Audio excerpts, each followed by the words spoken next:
नाशिकमध्ये प्रकाश आंबेडकरांचा इंडिया आघाडीवर निशाणा. पाहूया सविस्तर बातमी. लोकसभा निवडणुकीच्या 5व्या टप्प्यातील प्रचाराच्या तोफा आज थंडवणार आहे. त्यामुळे प्रचाराच्या शेवटच्या दिवशी नाशिक लोकसभेसाठी नाशिक जिल्ह्यात वेगवेगळ्या राजकीय पक्षांच्या नेत्यांच्या सभेचं आयोजन करण्यात आलंय.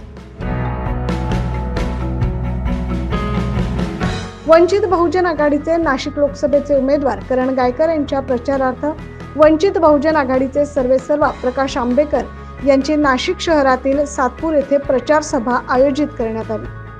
यावेळी प्रकाश आंबेडकर यांनी काल मुंबईतील BKC मैदानावर जी सभा झाली ती सभा नसून तो एक तमाशा होता असं सांगत इंडिया आघाडीवर निशाणा साधलाय.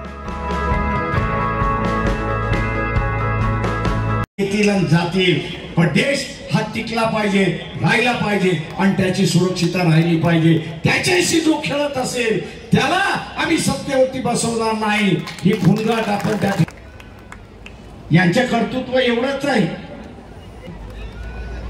तिथला असताना कालची सभा झाली, BKC ग्राउंड वरती असताना सभा झाली.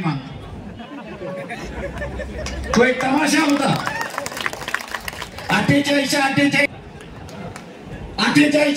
जागात लढण्याची ताकद नाहीये आणि म्हणून एकमेकाला शिवसेनेचा प्रचार करत नाही, शिवसेनेवाले दोघांचाच प्रचार करत नाही अशी परिस्थिती आहे.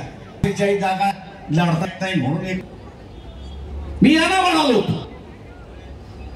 14 पासून ते राज्य शासनाने उत्तर दिलेलं आहे. ते आपल्या दृष्टीने फार महत्वाचं आहे की या देशाला हिंदू राष्ट्र म्हणून आम्हाला घोषित करा. तसंच आम्हाला या देशाला हिंदू राष्ट्र म्हणून घोषित करायचं आहे असं वंचित बहुजन आघाडीचे सर्वेसर्वा प्रकाश आंबेडकर यांनी सांगितलंय.